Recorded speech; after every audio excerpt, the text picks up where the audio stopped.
por no decirlo, es uno de los temas más importantes respecto a la atención en urgencias en pediatría, ya que es una de las causas más frecuentes de consulta a este servicio como tal. Pásala por. Este tema como tal es un reto diagnóstico, en especial en los niños, porque como saben, nos estamos enfrentando a varias edades, inclusive en unas edades en las que no son capaces de expresar lo que sienten, o decirnos, ah, me duele aquí o me duele allí. Entonces, este tema como tal en pediatría es un gran reto diagnóstico y hay que saber abordar bien para poder enfocar adecuadamente al paciente y no se nos complique más adelante. Entonces, el día de hoy vamos a tocar como estos tópicos, eh, lo que es la definición, epidemiología, fisiopatología, diagnóstico, las principales causas de abdomen agudo, que en pediatría son lo que es la apendicitis aguda, la invaginación intestinal, la rinitis mesentérica, la hernia inguinal incarcerada y el mórbulo, más otras causas que también son muy frecuentes. Pásalo por, pásalo. Entonces, como les estaba diciendo, el dolor abdominal agudo en pediatría es uno de los motivos de consulta más comunes en los niños. Este se define como un dolor no traumático que requiere un tratamiento agudo o como un síndrome caracterizado por dolor abdominal súbito, intenso, que por lo general van a requerir una atención urgente y una posible intervención quirúrgica.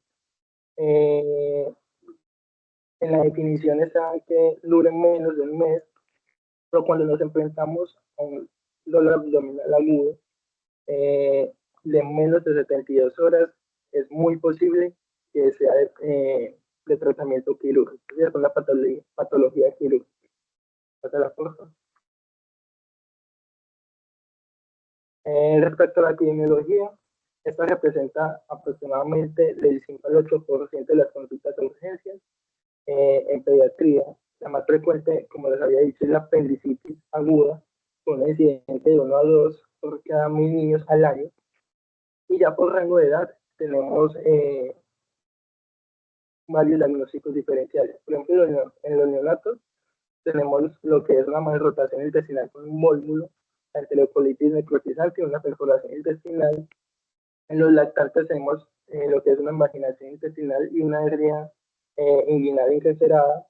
En los preescolares puede ser lo que es la apendicitis aguda, lo que es la invaginación intestinal, un divertículo de Menkes. En los escolares y adolescentes ya se presenta con mayor frecuencia lo que es la apendicitis aguda, traumatismos abdominales cerrados principalmente y patologías ováricas cuando estamos hablando de mujeres que ya tienen, que ya están en la pubertad. Pasa la poco. Bueno, respecto a la fisiopatología hay que entender varias cositas. Uno, el dolor como tal va a tener varias vías. Entonces nos vamos a presentar a lo que es el dolor visceral, y al dolor somático y al dolor proyectado. Eh, Más adelante les voy a mencionar 4 síndromes que nos ayudan también como a diferenciar la etiología del dolor abdominal, que están muy relacionadas a esto que está aquí. Entonces, cuando estamos frente a un dolor visceral, este es provocado por lo que es una distensión, inflamación o una isquemia de los órganos abdominales. Esto es transmitido por fibras amielínicas o fibras C. Y este se caracteriza por ser totalmente difuso, mal localizado y además a eso está muy asociado a las respuestas autonómicas, como puede ser lo que son las náuseas, los vómitos y la diaforesis. Cuando estamos frente a un dolor somático o un dolor parietal, eso es por la irritación del peritoneo parietal o por la musculatura, inervado por nervios somáticos. Estos dolores son mucho más localizados, son constantes y se agravan más que todo con el movimiento. Y cuando nos referimos a lo que es el dolor proyectado o dolor referido, este se percibe en áreas distantes al órgano afectado como tal, y este se debe como a estas convergencias o a esas cercanías de las vías neurales sensitivas, como tal. Por ejemplo, eh, un paciente que nos llega con un dolor periumbilical o un dolor en hipocondrio derecho, que está localizado y que se me irradia al hombro derecho. Ahí podríamos sospechar muchísimas cosas, entre esas están lo que son las colecistopatías. Pasa la prueba.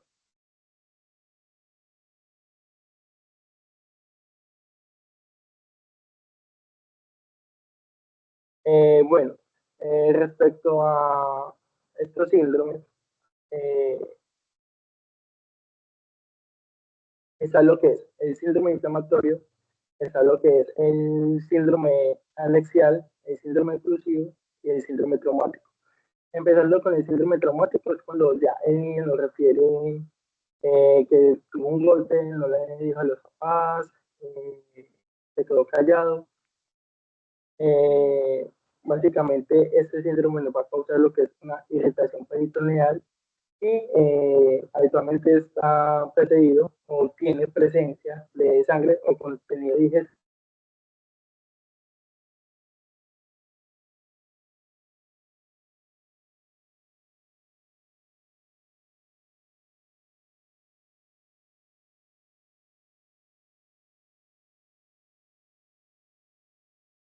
Bueno, no, al anterior, es que está reconectando. El síndrome inflamatorio, como les estaba diciendo, es ese producido por una irritación o una inflamación del peritoneo, que habitualmente es un proceso infeccioso.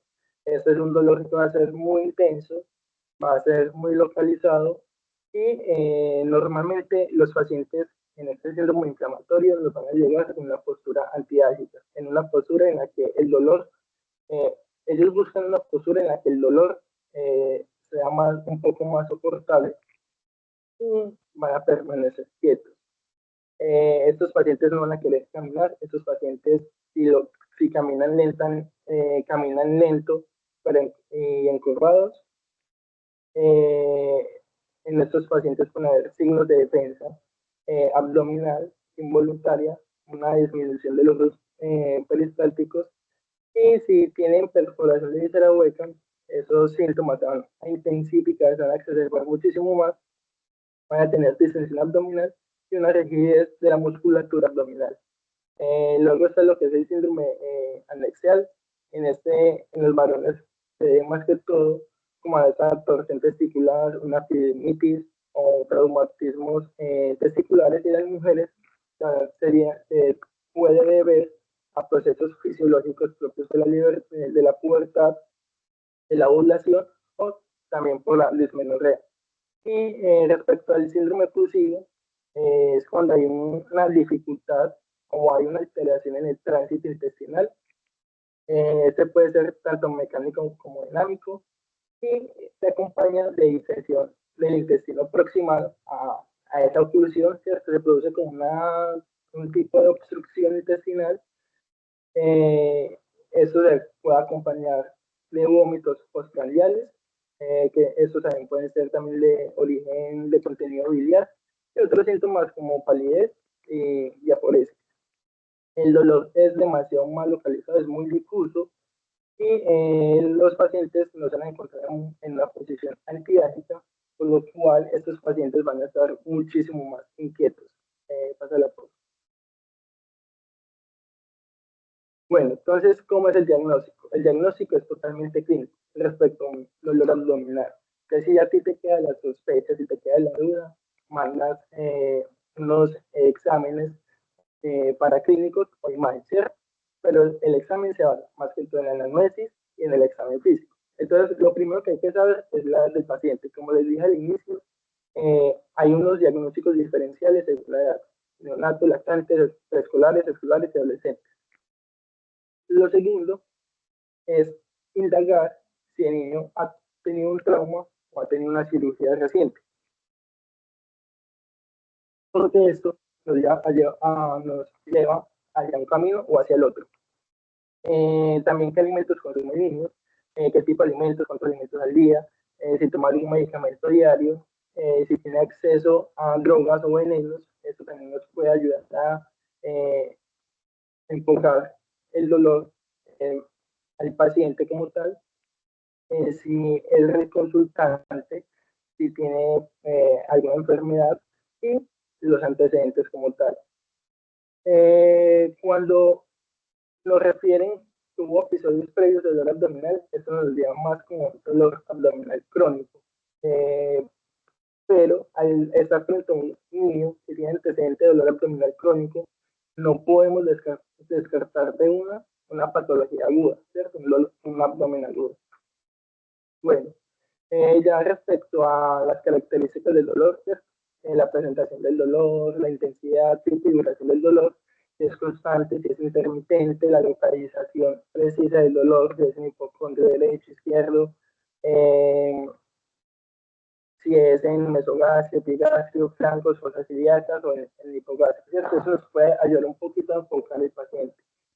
Si es agudo, gradual o intermitente, o sea, si inició así totalmente súbito, o si empezó con un dolorcito por allá, pongámosle 2 de 10 y fue aumentando con el tiempo, o si es un dolor tipo cólico que está presente todo el tiempo y se intensifica en ciertos periodos de tiempo, o si es un dolor que solamente está en ciertos casos, eso nos podría también ayudar a enfocar al paciente. Bueno, cuando estamos teniendo un dolor tipo cólico, es más como consecuencia de una víscera, como un espasmo de una víscera muscular hueca, puede ser como debido a procesos obstructivos. Cuando el dolor comienza lentamente, o sea, es muy gradual, ya estamos sospechando más como procesos inflamatorios, de una apendicitis, una pancreatitis, una colecistopatía. Y cuando ya es muy súbito, esto nos puede relacionar un poco más a lo que es una perforación intestinal o una isquemia aguda. También hay que indagar sobre los síntomas asociados, si presenta fiebre, si presenta letargia, irritabilidad, anorexia, palidez. Es muy inusual que un paciente con una apendicitis aguda tenga hambre. Es un síntoma totalmente raro, muy infrecuente, pero pasa. Por ejemplo, aquí en el sitio de rotación, eh, una paciente que presentó una apendicitis aguda en la enfermedad actual, pero haciéndole como el anamnesis completo, la paciente no refería que tenía hambre. Entonces, sí puede pasar. Respecto al examen físico, es necesario hacerlo completamente, ¿cierto? Es necesario inspeccionar, auscultar y palpar el abdomen. Se debe retirar toda la ropa, porque eso nos puede ocultar lesiones ocultas, valga la redundancia. Se debe evaluar la presencia de una distensión abdominal y cicatrices antiguas. Esto nos ayuda como a identificar si tuvo cirugías previas o no, además de lesiones cutáneas de cualquier tipo. Debemos auscultar para evaluar el peristaltismo y luego realizamos la palpación evaluando cada cuadrante y haciendo diferentes maniobras según la patología que estemos sospechando, como los signos apendiculares, como el de Blomberg, dolor en el punto de McBurney, el signo de Marfin-Long, Meltz, o el signo de Murphy cuando estamos sospechando ya colecistopatía. En los niños, en el examen físico abdominal, siempre debemos dejar eso en general, pero especialmente en los niños siempre debemos dejar la parte dolorosa para al final. Siempre que el niño le esté doliendo algo, ese es el último punto o la última zona anatómica que le voy a palpar al paciente. Debemos detectar si tiene defensa involuntaria o si tiene el dolor de rebote o dolor a la descompresión súbita, que eso ya son signos como de irritación peritoneal. Debemos buscar siempre si tiene presencia de hepatomegalia, estenomegalia, si tiene alguna masa, si tiene hernias y mirar siempre los genitales. Como les dije, los niños, especialmente los más chiquitos, ellos no son capaces de expresar lo que sienten y muchas veces hay, son patologías que ya venían con el tiempo o patologías no abdominales que se manifiestan con un dolor abdominal. Respecto a los exámenes complementarios, siempre en las imágenes vamos a tener lo que es la ecografía abdominal, es la más sensible, es menos costosa, rápida de hacer, más accesible. Lo malo es que es muy operador dependiente. Está lo que es la tag de abdomen, y esta solamente se va a reservar en aquellos casos donde la ecografía abdominal no nos descarta ni nos confirma alguna patología.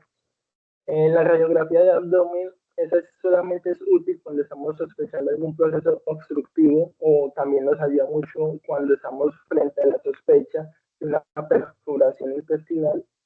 Y respecto a paraclínicos, siempre los restantes de fase aguda nos van a ayudar, la PCR, un hemograma, un ionograma nos ayuda mucho también en el contexto de que un desorden hidroelectrolítico se puede manifestar también con un dolor abdominal, una hiperglicemia, una crisis hiperglicémica se podría manifestar también como un dolor abdominal. Debemos evaluar un uroanálisis, descartar siempre una infección urinaria que, como les dije, en los más chiquitos, ellos no son capaces de manifestar lo que sienten, y puede que una infección urinaria se manifieste como dolor abdominal.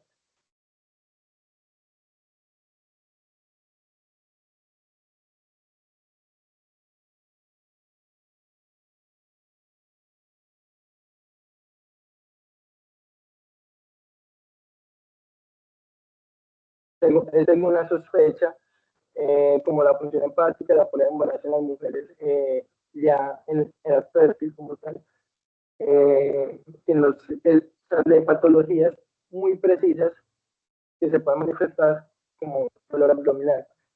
Cabe resaltar que hay muchas patologías extraabdominales que también se pueden manifestar como dolor abdominal, como una neumonía basal. El niño nos puede referir que le duele el abdomen, pero si tiene síntomas respiratorios, siempre descartemos, ¿cierto? Pasa la prueba.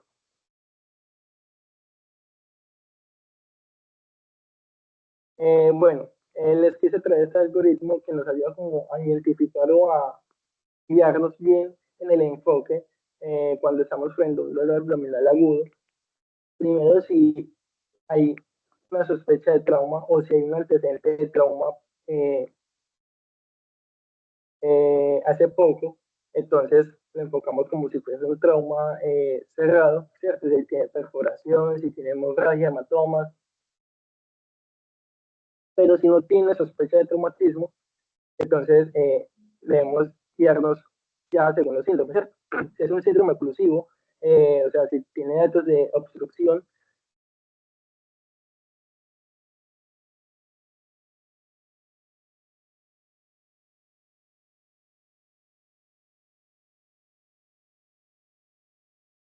es un síndrome inflamatorio, deberíamos considerar lo que es la apendicitis, colecistitis, una enfermedad inflamatoria pélvica o el síndrome inflamatorio múltiple. Y si hay evidencia de masa, mandar lo que es la ecografía de ataque o una resonancia según pues esté indicado, como les dije anteriormente con los paraclínicos, y si no, considerar lo que es una gastroenteritis, una infección urinaria, una neumonía o una ingesta de tóxicos, inclusivemente. Pásala por.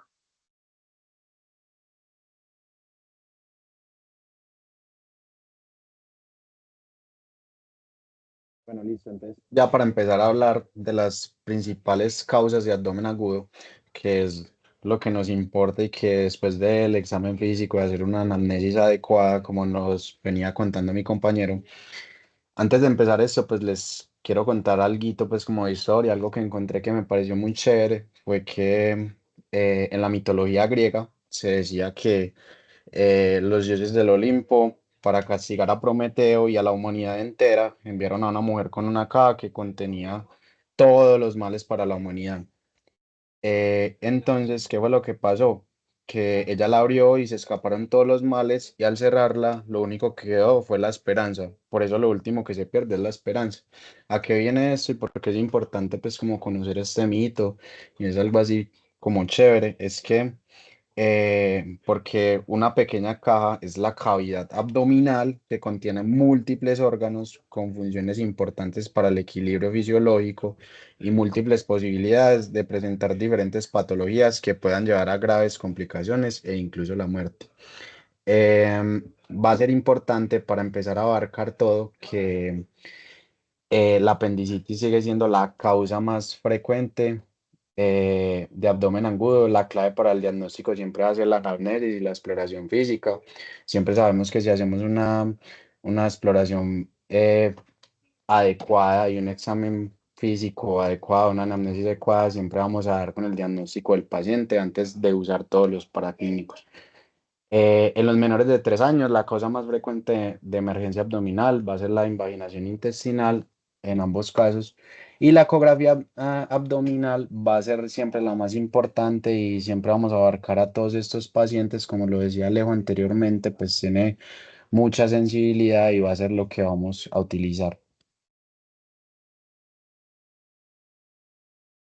Bueno, entonces ya para empezar, la apendicitis aguda es muy frecuente.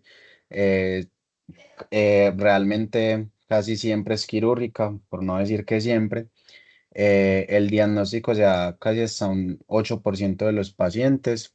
Este diagnóstico pues siempre va a suponer un reto por sintomatología, porque realmente en el niño es muy inespecífico, porque pues si bien vemos en el adulto es relativamente fácil de diagnosticar, pero en el niño va a ser muy inespecífico porque siempre va a ser o lo que nos diga la mamá o lo que el niño esté presentando, entonces va a ser mucho más complejo. Casi siempre las causas van a ser obstrucción del apéndice secal, los fecalitos y los apendicolitos. Y el paciente va a ser un niño que nos va a llegar, que va a tener un dolor que va a ser periumbilical y ese dolor va a migrar a fosa ilíaca derecha. Generalmente son pacientes que no solo nos llegan así, sino que nos llegan con un dolor abdominal que es como tal difuso, nos va a llegar con vómito, nos va a llegar con fiebre y dolor con tos por irritación peritoneal. Entonces hay que enfocarlo bien, hacer bien las pruebas para poder dar con el diagnóstico. Aparte de eso, pues ya para llegar como tal al diagnóstico siempre vamos a hacer el examen físico adecuado. Tenemos varios signos. Tenemos el signo de Robson, que es que si palpamos en fosa ilíaca izquierda nos va a doler en fosa ilíaca derecha. El signo del obturador, que es un dolor pélvico a la rotación interna del muslo derecho flexionado en decúbito supino. Y el signo del iliopsoas. Aparte de esto, pues también tenemos el signo de Blomberg, que este es que si oprimimos en fosa ilíaca derecha, pues el niño va a presentar dolor como tal. Ya para llegar al diagnóstico y a la piedra angular, hay que hacer una historia clínica compatible, como les decía anteriormente, una adecuada exploración abdominal. Siempre debemos evitar la administración de analgesia porque siempre nos va a enmascarar el dolor como tal y vamos a perder la clínica como tal del paciente, porque como vemos acá, al igual que el adulto en el niño, va a ser que el diagnóstico va a ser clínico. Tenemos las ayudas diagnósticas, va a ser la ecografía abdominal, siempre, siempre, solo vamos a utilizar tomografía en las ocasiones que por más que le busquemos al niño, no encontramos tenemos la sospecha como tal de apendicitis y no encontramos en el niño nada sugestivo en la ecografía abdominal, podemos hacer la TAC, aunque no es idealmente lo necesario y lo que se debería hacer. En la ecografía abdominal vamos a ver que el diámetro sea superior a 6 milímetros, un engrosamiento de la pared mayor a 2 milímetros, rarefacción de grasa pericecal o presencia de líquido libre. Si tenemos una de estas, nos va a apuntar más a que tengamos una apendicitis. Tenemos varios scores, que esos scores van a ser de apoyo, no tienen pues como tal una alta sensibilidad de especificidad, pero nos van a ayudar como tal a que el manejo vaya a ser quirúrgico, casi siempre nos va a ayudar a eso. Tenemos varias escalas, pero la literatura nos dice si combinamos varias escalas vamos a llegar más fácil al diagnóstico y vamos a saber si el paciente requiere un manejo quirúrgico.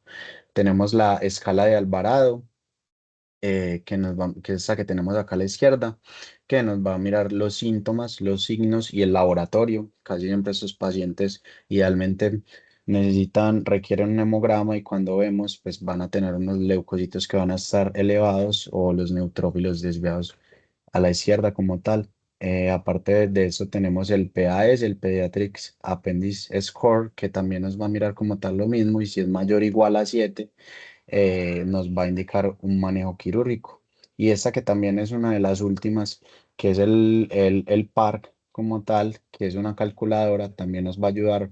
Generalmente se utilizan niños mayores iguales a 5 años y nos va a ayudar mucho también. Entonces son escalitas como para que nos ayuden, para que ustedes se puedan ayudar, las pueden descargar en Medcal, tenerlas ahí, idealmente siempre hacerlas para poder diagnosticar al paciente. Listo, el tratamiento va a ser quirúrgico, idealmente el abordaje por la paroscopia, que es menos eh, invasivo como tal si hacemos una laparotomía, abrimos todo el niño, en cambio si hacemos la laparoscopia, se ha visto que ha tenido, pues, como tal ya se viene haciendo desde hace mucho tiempo y tiene mejor recorrido y va a ser siempre la mejor. Y hay menos riesgo de que tenga infección en la área quirúrgica y menos abscesos postquirúrgicos. Em, Antes de la intervención, siempre a los pacientes que los vamos a tener en observación, porque como sabemos, el cirujano no es que vaya a llegar así súper rápido, pues siempre hay muchos pacientes, entonces lo ideal es que tengamos al paciente en observación y es a la espera pues de que llegue el cirujano.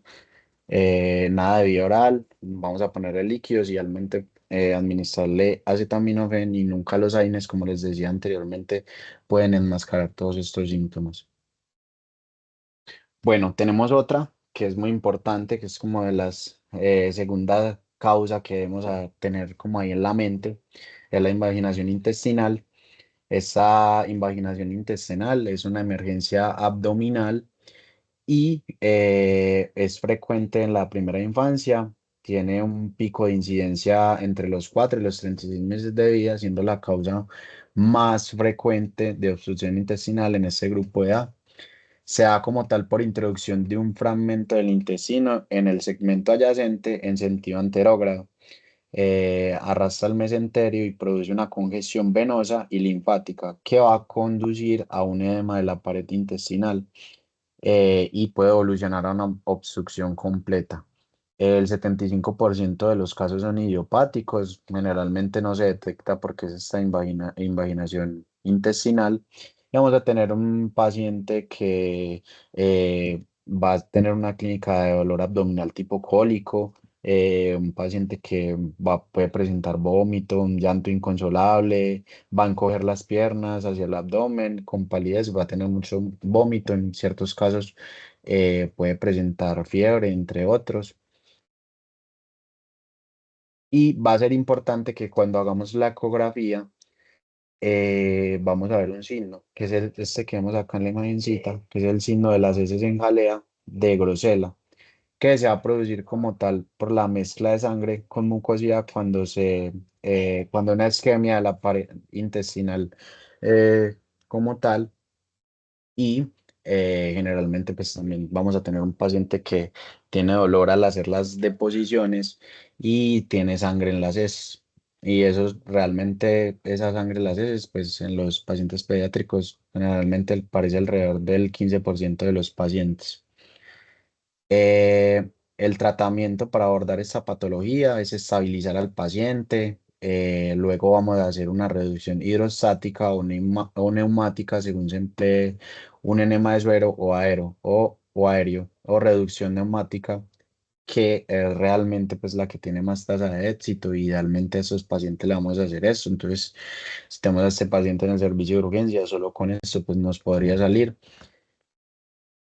Tenemos otra que es la adenitis mesentérica, que es un cuadro clínico producido por la inflamación de ganglios linfáticos mesentéricos que se concentran en el cuadrante inferior derecho, en la topología abdominal.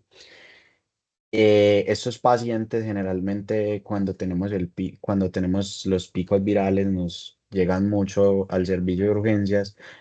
No es como tan raro como tal porque pues ahora como los nuevos estudios se ven que hay una alta incidencia pues de esta porque llegan con procesos virales y esos procesos virales pues hace que se inflamen los ganglios linfáticos mesentéricos y se va a presentar el paciente así. Entonces, aparte de eso, se diagnostica con unos ganglios de diámetro mayor de 8 milímetros. Idealmente el manejo se va a hacer con hidratación, control del dolor y vigilancia.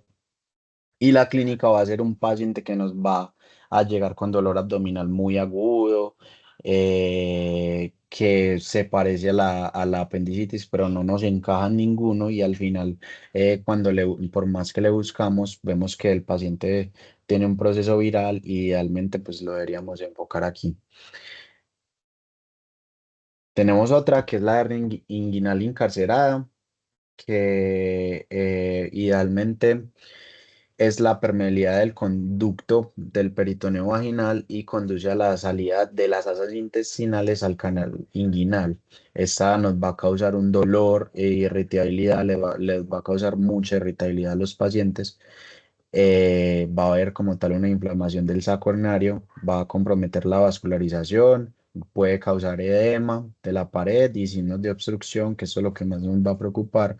Entonces, por eso el paciente con esa obstrucción va a ser un paciente que nos va a llegar con vómito, con distensión abdominal y habitualmente lo que cuando le hacemos el examen físico se palpa una masa fija de consistencia dura, enrojecida y dolorosa que se puede extender hasta el escroto o los labios mayores y que con adecuada contención y analgesia consigue reducirse. Idealmente, si tenemos la habilidad y si tenemos la técnica para realizar la reducción, se podría reducir así, aunque al final el manejo idealmente debería ser quirúrgico. Tenemos otros que los válvulos.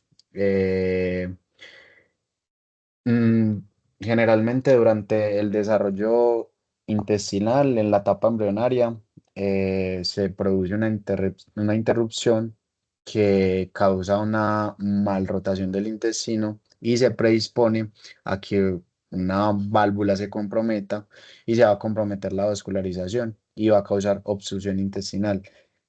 El 75% de los pacientes mal rotados se van a volvular en su primer mes de vida y especialmente en la primera semana.